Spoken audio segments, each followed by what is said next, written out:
Bueno, yo nací en el 51, es decir que ya había pasado la posguerra más dura, pero todavía se notaban los efectos de la posguerra, en el sentido de que, por ejemplo, yo recuerdo cortes de luz, de estar haciendo los deberes y apagarse la luz, y todas las tardes, noches, se apagaba, no había luz, entonces se cortaba el suministro de energía eléctrica porque no había suficiente producción, y terminábamos haciendo los deberes en la cocina con velas, por ejemplo, ¿no? Eso es un recuerdo que quedé muy presente, ¿no? La falta de el corte de la energía eléctrica, por ejemplo, ¿no?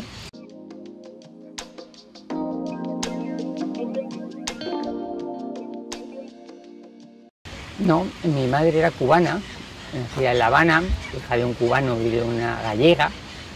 Vino a España justo cuando iba a empezar la guerra civil, a pasar unos meses con una tía suya y se quedó.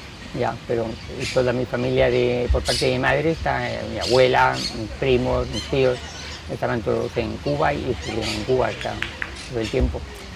Y mi padre era de Úbeda, de una ciudad de Jaén, de una familia que que durante mucho tiempo había tenido cargos públicos en esa zona, ¿no? Desde hace muchos años.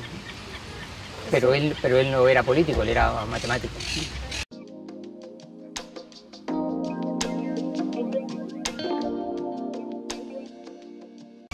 Sí, para mi padre era fundamental, siempre miraba que aprobáramos matemáticas y lengua. Él decía que no le importaba mucho si suspendíamos geografía o sea que eso lo podíamos aprender después o podíamos mirarlo en un atlas, ¿no? Pero que aprender a razonar y aprender a utilizar el lenguaje se hacía con las matemáticas y con la parte de lengua en la escuela, ¿no? Y esas eran las notas que a él le preocupaban más, ¿no?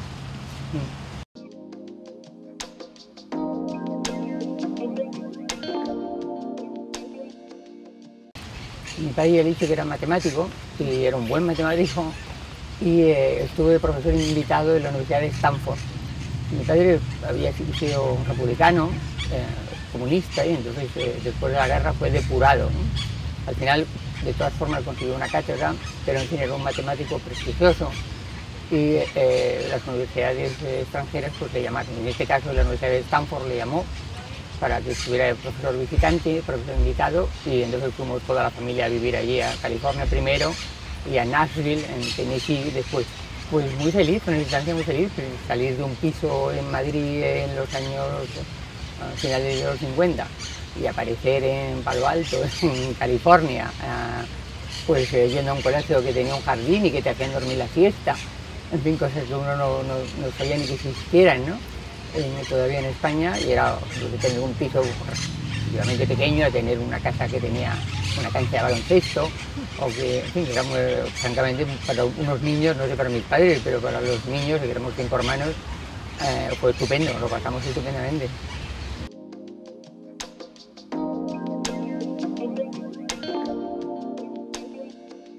Periodismo, entonces, yo decidí estudiar periodismo y en mi familia no había periodistas y además no les parecía a mis hermanos, ¿no? Mi padre ya había muerto y a mis hermanos mayores no les parecía muy serio eso de estudiar periodismo, ¿no? Preferían que estudiara, y a mi madre prefería que estudiara filosofía y letras o políticas o lo que fuera, ¿no? Pero periodismo les parecía que entonces era una carrera de 4 años, no tenía una titulación universitaria.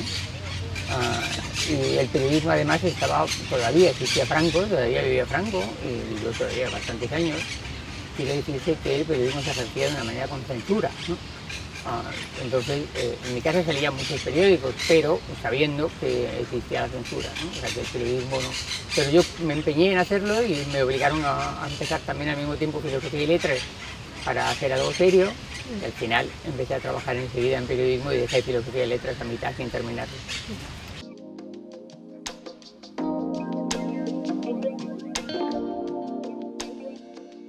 Quiero decir que todo, porque para un periodista trabajar en una agencia de noticias, al empezar yo creo que es un aprendizaje estupendo, es una escuela muy buena, porque no firmas, ¿no? O sea, la firma no tiene la importancia que adquiere luego en los medios escritos.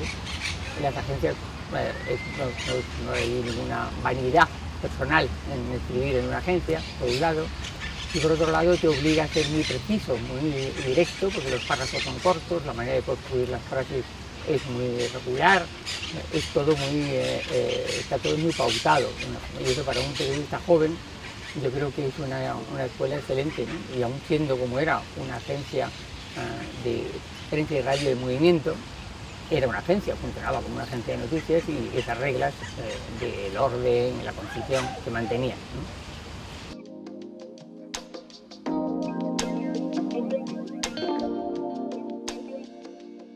En la agencia Piresa yo trabajé durante unos años, pero entonces ya existía un movimiento de resistencia política dentro de los periodistas jóvenes en contra de Franco y de la censura franquista. Y en aquella época además fue el juicio de Huertas Clavería, un periodista catalán que fue condenado por un artículo que había publicado, creo recordar, en Sábado Gráfico, o en Telexpress, no sé dónde publicó el artículo. Bueno, la verdad es que publicó un artículo que le provocó un juicio, además un juicio militar, y fue condenado. Y eso provocó un movimiento de solidaridad en toda la prensa española y también, obviamente, en Madrid, en los medios, y en Piresa hicimos una huelga. Decidimos hacer una huelga que en el fondo era una huelga un poco idiota, porque era una huelga de trabajar en silencio, ¿no?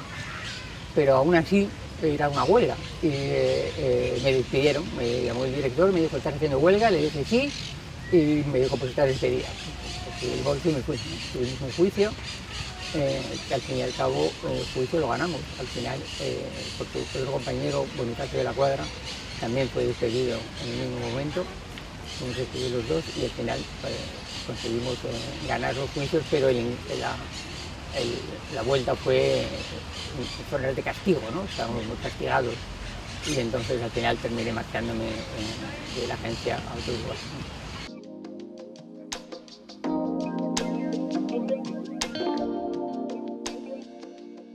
La revista Cuadernos para el Diálogo fue una de las grandes publicaciones antifranquistas. Primero fue mensual, había nacido de un acuerdo entre socialdemócratas y sobre todo demócratas cristianos, con un exministro de Franco demócrata cristiano que se llamaba Joaquín Roig Jiménez, que puso en marcha esa revista, que era claramente una revista de pensamiento democrática, ¿no? Y en un momento dado decidieron hacerla semanal. Y cuando le hicieron semanal es cuando me llamaron para formar parte del equipo que dirigía entonces Pedro Altares y Eduardo Barrenechea, pero era una redacción magnífica en la que estaba Luis Carandel, estaba Luis Pérez Adrián, estaba una serie de periodistas, Vicente Verdú, Ángel García Pintado, una serie de periodistas estupendos con los que hacíamos José Luis Martínez, Pascal, un grupo grande de periodistas. Hicimos una revista de oposición antifranquista semanal y la revista fue un verdadero placer trabajar allí con esos compañeros, ¿no?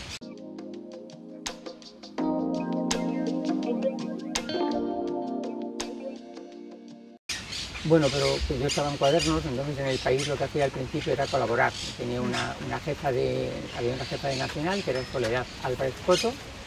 Entonces yo llamaba todos los días y le decía: tengo esto, tengo lo otro, unas cosas las quería, otras no. Y así empezamos, ¿no? Pero luego Cuadernos para el Diálogo tuvo que cerrar porque era muy difícil mantener la revista ya en un periodo casi democrático, ya mucho Franco.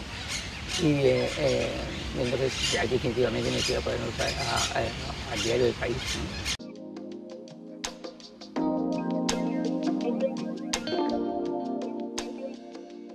Bueno, lo que pasó es que yo creo que cuando empezaron una cantidad de medios nuevos, ¿no? Porque estaba El País, pero estaba Diario 16, pero estaba una serie de publicaciones nuevas que necesitaban periodistas, ¿no? Y los periodistas jóvenes tenemos la ventaja de que tanto los chicos como las chicas, muchos habíamos participado en el movimiento antifranquista y teníamos los contactos, tanto chicos como chicas conocíamos personalmente a los líderes de la oposición o a los que después iban a ser diputados, porque los habíamos tratado de la clandestinidad, pues los conocíamos.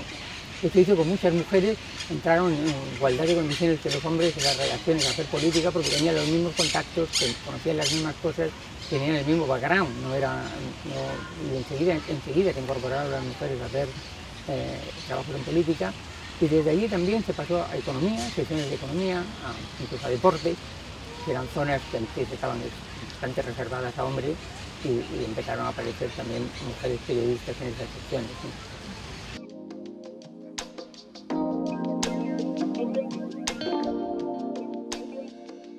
Bueno, es que la Constitución era obviamente el proyecto de ley más importante, lo más importante que se iba a hacer en esa legislatura, lo más importante que iba a pasar después de la muerte de Franco, era cómo lograr una Constitución democrática. Era el elemento básico, la columna vertebral de todo lo que se iba a hacer después, ¿no? De la reconstrucción de la democracia en España. Entonces los partidos políticos se habían puesto de acuerdo para hacer, negociar esta Constitución en una comisión que trabajaba a puerta cerrada, en la que estaban representados prácticamente todos los partidos. Y en esa comisión pues informaba muy poco de lo que iban a resolver. Sabes que al final ya tenían aprobado un primer borrador de Constitución y ese primer borrador no era público y a nosotros, cuantos periodistas en Cuadernos para el Diálogo, nos pareció que eso era muy poco democrático. La Constitución era el elemento, ya digo, la columna vertebral de todo lo que se iba a construir después y pensábamos que los ciudadanos tenían derecho a saber cuál era ese borrador para tener también su opinión sobre él. Entonces empezamos a buscar la manera de conseguirlo, lo conseguimos y lo publicamos. Lo publicamos en Cuadernos para el Diálogo, pero lo publicamos también en El País y en La Vanguardia, que eran los dos grandes periódicos en aquel momento.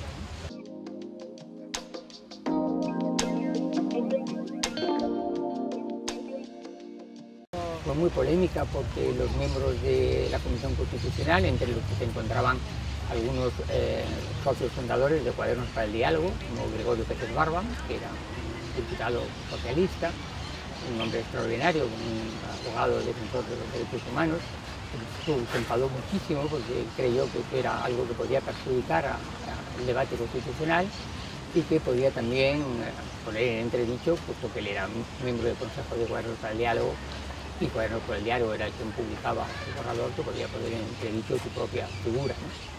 Entonces hubo mucho enfado por parte de los miembros de la ponencia constitucional y bueno, pues al final, al cabo de los años, muchos de ellos reconocieron que teníamos razón nosotros, que habíamos hecho bien publicándolo y que el resultado de aquello no fue ninguna catástrofe, sino lo contrario, un debate mucho más abierto, más rico, que les benefició a ellos también.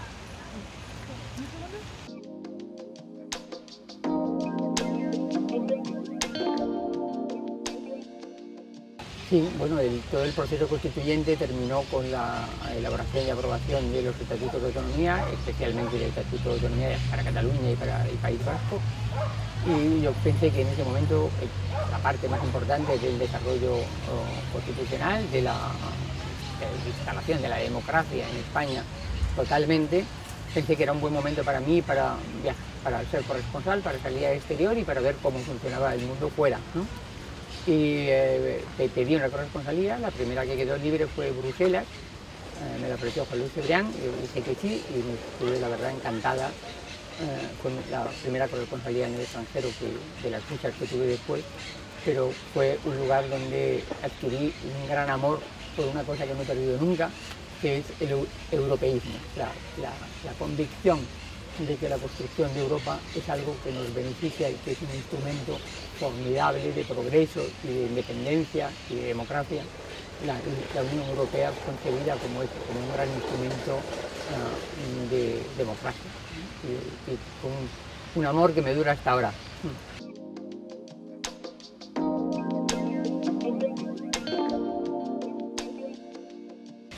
Sí, después de Bruselas me fui a Londres, coincidí en una etapa con la señora Thatcher, que fue también una experiencia importante como periodista, ver lo que suponía la señora Thatcher de transformación en la sociedad británica.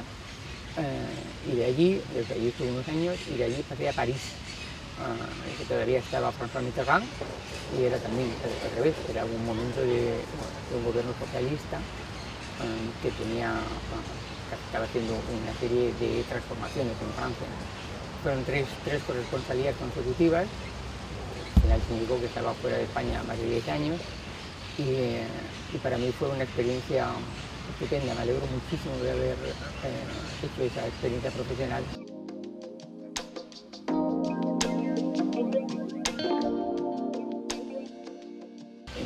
Yo volví siendo redactora de lo que entonces se llamaba De Puta Base, es decir, redactora, y me ofrecieron primero un equipo de investigación con el que hice algunos trabajos con nuestro periodista que se llama Carlos Gómez, y después muy rápidamente me ofrecieron pasar Juan Luis Cebrián, que era el director entonces, me ofreció ser subdirectora del periódico para llevar temas de domingo primero, y luego directora adjunta para trabajar con él, y decidí que sí, que la verdad es que me gustan también los trabajos de dirección en la redacción, me gusta ese tipo de trabajo, aunque creo que hay que combinarlos, ¿no?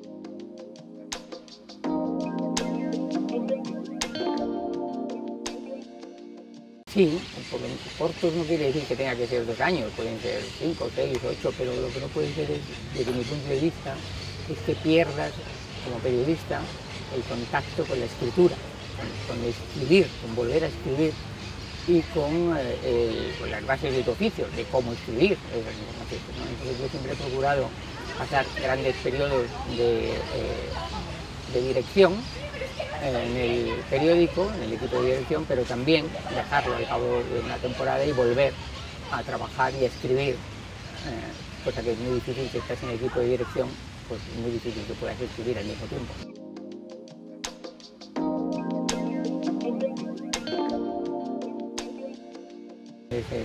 Ten en cuenta que en el país hay aproximadamente 300 periodistas, o sea que llevar un grupo de 300 periodistas trabajando es suficientemente complicado, ¿no?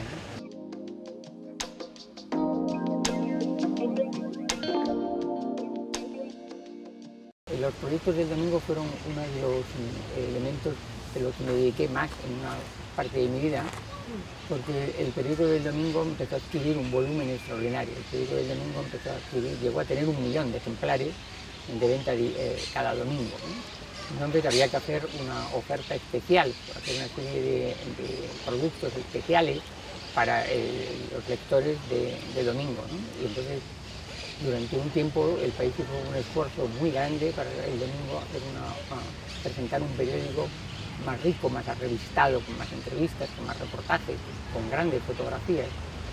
Sacábamos entonces el producto del País Semanal, que permitía hacer fotografía en color, utilizar fotografía en color.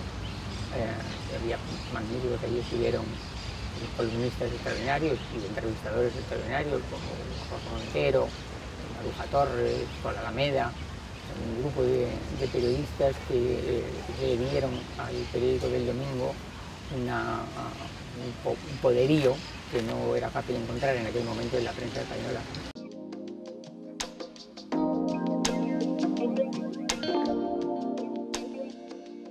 Pedí en Nueva York, se podía, quedaba libre, claro, Nueva York, y a mí me apetecía, a mí me gusta mucho Estados Unidos, con todos los problemas que tiene, con todo, y ahora más con el presidente Trump, pero aún así Estados Unidos siempre me ha parecido un país muy atractivo, porque tiene también un poderío de protesta y intelectual muy fuerte, muy potente, y si uno está atento a escuchar esas voces, en Estados Unidos se encuentran voces siempre muy interesantes, adelantadas un poco en el análisis de lo que sucede en Estados Unidos y lo que va a suceder también en el resto del mundo, ¿no? Fue también una temporada, y luego Nueva York es una ciudad estupenda para vivir, también me gusta muchísimo, y fue una temporada también estupenda hasta que el periódico me pidió que volviera, que iba a producir un cambio de director, que me estaba Joaquín Estefanía, y volvía, me llamaban directora a Jesús Severio,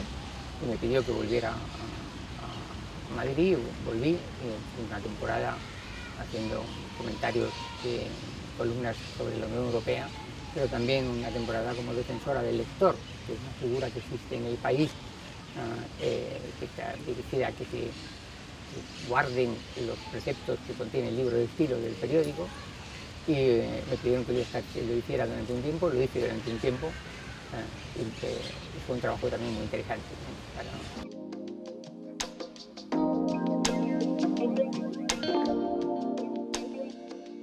Básicamente el defensor del lector en el país lo que hace es controlar, escuchar las quejas de los lectores y comprobar si esas quejas se ajustan o no, tienen razón o no, de acuerdo con las normas del libro de estilo. El libro de estilo del país es importante porque establece la cultura del periódico, cómo se trabaja, ¿no? y al ser público los lectores saben lo que pueden exigir al país, lo que pueden pedir al país. Si ellos leen una información que creen que no se ajusta a lo que nosotros hemos dicho que vamos a hacer, pues protestan, tienen derecho a protestar, y la figura del defensor del lector es alguien que tiene que estudiar esas protestas y saber y llamar la atención cuando tiene una parte poco agradable, que hay que llamar la atención a tus compañeros, por supuesto, que no es siempre agradable, pero que es una cosa que hay que hacer, y hay que procurar hacerlo con un cierto sentido del humor o con una cierta gracia, para que esa regañina exista, pero que al mismo tiempo no produzca un daño irreparable, ¿no?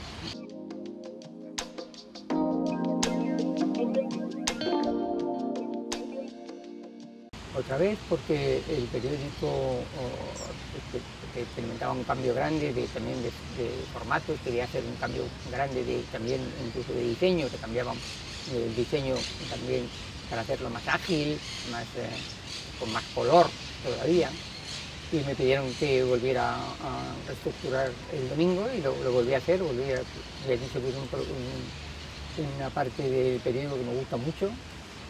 Y sí, lo hice porque hay un grupo de personas que trabajábamos juntas y hacíamos todos los cambios que hicimos. Estaba Berna González Harbo, estaba Cortés, estaba Pedro Urbide, un grupo de periodistas que nos dedicábamos a cambiar el producto de domingo, y también lo pasé muy bien y tuvo, yo creo que bastante éxito.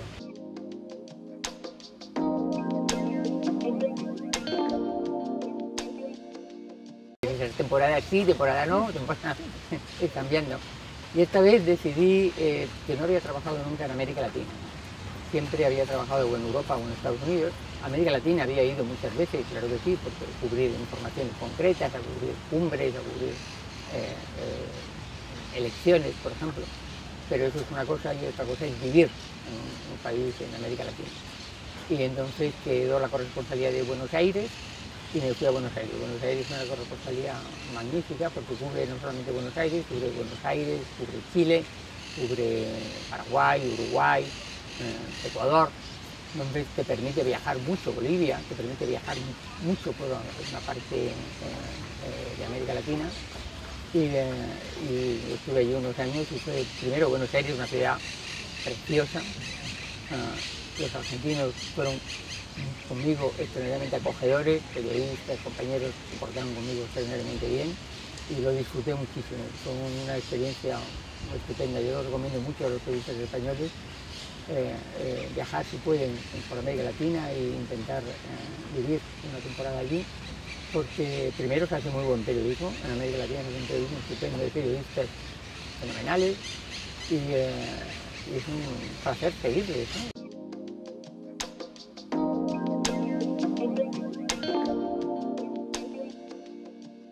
Bueno, yo creo que los temas yo tengo una columna de opinión y estaba también en el comité editorial. Una de las cosas que yo siempre me he quejado con respecto al país, pero con respecto a todos los medios de comunicación en España, es que existe una presencia muy fuerte de mujeres en la redacción. Ahora hay mujeres redactoras jefes, mujeres subdirectoras, mujeres directoras adjuntas, pero sin embargo sigue existiendo una presencia muy escasa de mujeres en las zonas de opinión. No solo pocas mujeres que escriban artículos de opinión, pero yo creo que es muy importante que las mujeres también hagan oír su voz en opinión, como expertas en determinados temas, pero también como personas que son analistas, que son capaces de tener una opinión interesante para el conjunto de la ciudadanía. Yo creo que esa falta, esa merma de voces femeninas en las zonas de opinión del periódico es un fallo de los periódicos, y hice todo lo posible por luchar contra eso, tanto escribiendo yo como animando a otras mujeres juristas, biólogos, escritoras, que participaran en las zonas de opinión del periódico, y participaran también en las zonas editoriales del periódico, para simplemente hacer escuchar su voz. Unas veces era distinta a la de sus compañeros hombres y otras no, pero en cualquier caso lo que es extrañísimo es que no estén presentes. No se sabe por qué de repente un comité editorial tiene 20 hombres y 2 mujeres. ¿Pero por qué? Es como si en Sudáfrica hubiera un un consejo editorial que hubiera 20 blancos y 2 negros. Pues no, mire usted, hay tantos, no, eso no es así, ¿no?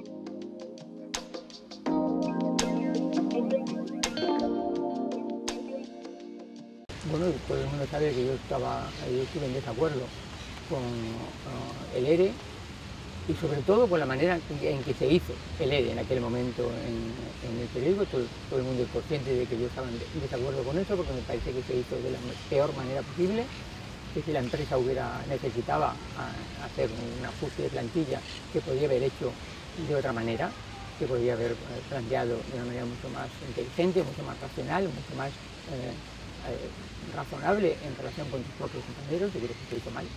Y cuando el ERE acabó, yo pedí también una jubilación anticipada en el tiempo.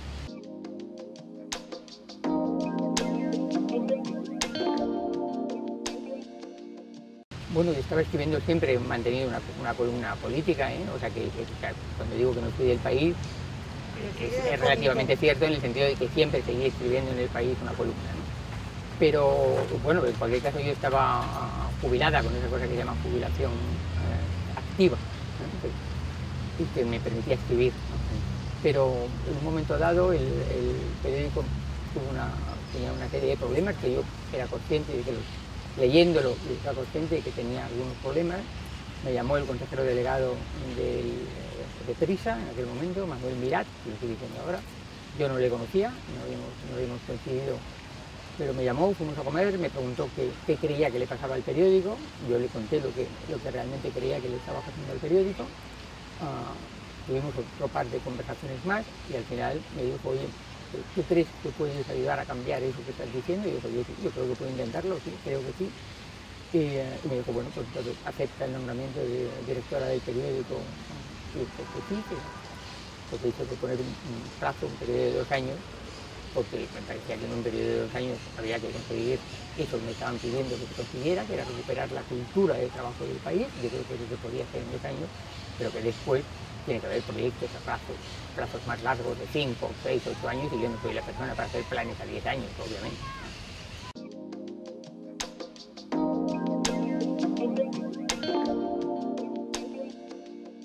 Y cuando llegué a la dirección del periódico, ya la idea era implantar el modelo de suscripción, implantarlo lo antes que pudiéramos, porque yo, la empresa del país y toda la redacción del país éramos conscientes de que la única manera de mantener un periodismo de calidad es conseguir suscriptores digitales, suscriptores que lean el periódico digital y que paguen por él, porque no existe otro medio de financiación posible ahora.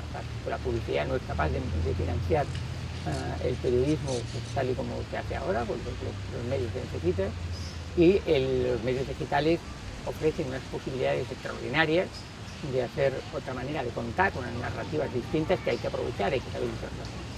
Entonces, el modelo de digitalización del país ya estaba en marcha cuando yo llegué, ya llevaba años. Antonio Caño ya lo había insistido, el director anterior había puesto mucho esfuerzo en eso también, incluso el anterior. El esfuerzo de digitalización se había hecho muy grande, pero todavía faltaba poner en marcha el modelo de suscripción. Y yo me comprometí a poner en marcha el modelo de suscripción, y en estos 2 años lo que hicimos también fue poner en marcha el modelo de suscripción, que era un cambio enorme para la cultura del periódico también, pero lo hicimos y sacamos el modelo de suscripción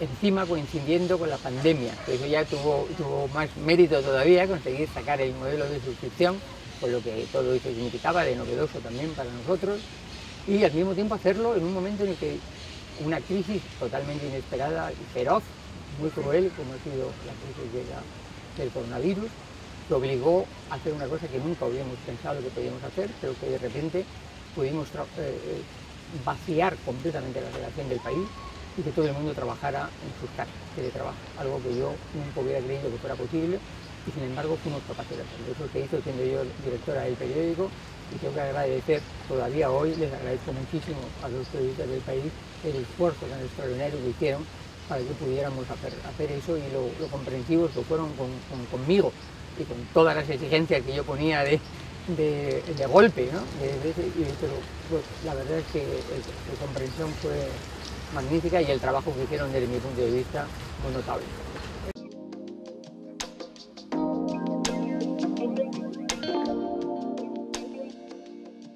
en menos de un día y medio compramos 200 ordenadores portátiles, o sea, trasladamos grandes ordenadores de la parte de revistas a las casas de los diseñadores, los instalamos en sus casas. En menos de una semana hicimos algo inconcebible y se pudo hacer, ¿no? Esto también, gracias también a este magnífico equipo de administración que tiene el periódico, que es capaz de hacer eso, de comprar 200 y pico portátiles en una tarde y conseguir programadores para que metan los programas específicos del país en otros 2 días, ¿no?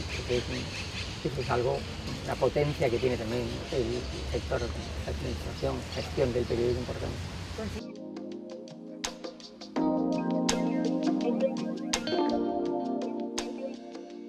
Por supuesto, el esfuerzo, estamos totalmente convencidos de que no íbamos a permitir que el periódico papel desapareciera en este momento, ni muchísimo menos, y hemos hecho todo el esfuerzo para sacar el periódico en papel también, aunque sabíamos que había muchísimos kioscos que estaban cerrados, seguimos haciendo el periódico y manteniendo el periódico en papel con el mismo nivel de exigencia que entonces, ¿no?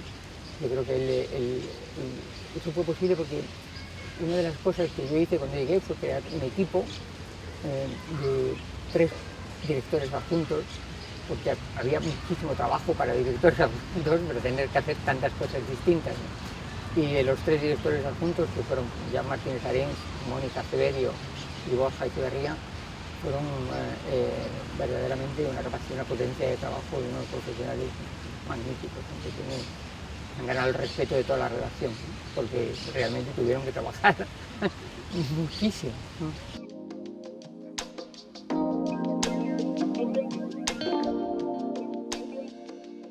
El coronavirus hizo que todo fuera extraordinariamente mucho más difícil, porque parezca que no, dicen, no, da igual, los periodistas pueden trabajar en casa. No, los periodistas es muy difícil que trabajemos en casa, está bien, porque necesitamos comunicarnos entre nosotros. Los periodistas sabemos lo que pasa muchas veces también, tú estás tratando de un tema y en la mesa de al lado están tratando de otro, lo estás escuchando, estás oyendo algo que luego se te queda en la cabeza. Ah, pero claro, que aquí lo que estaba comentando este otro periodista tiene que ver con lo mío, o no tiene que ver, pero me interesa. Quiero decir, ese contacto personal, la transmisión de ideas, el comentario, es fundamental. Y si no estás en una redacción, conseguir hacer eso es muy difícil. Yo creo que eso se pudo hacer gracias a que existen también medios digitales para poderlo hacer con comunicación de grupo, ¿no? De manera que los periodistas pueden estar en contacto. Nosotros tenemos reuniones todos los días, 2 veces al día, reuniones de 20 y tantas personas, ¿no? Como digamos 1 hora y pico comunicando, hablando entre nosotros, ¿no? Para intentar que no perder eso, que eso yo creo que es también muy importante.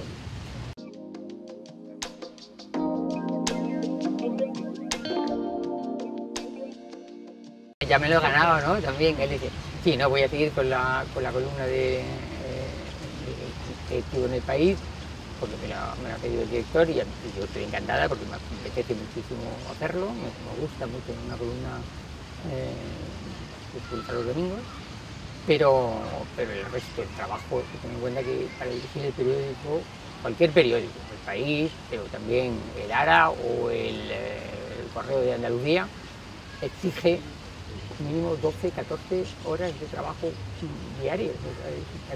Es así, no se puede ir a un periódico sin dedicarle toda tu vida a eso.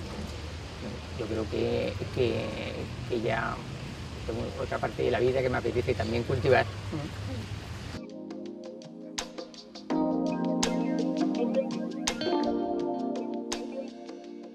Sí, claro, como no podíamos hacer, normalmente cuando te marcha alguien del periódico, pues hace una cena o cuando nos vamos todos a algún lado, ¿no? A celebrarlo y tal. Pero esta vez, como no era posible, pues hicimos una despedida en streaming con toda la redacción se conectó, y entonces pues yo me despedí y el nuevo director se presentó, ¿no?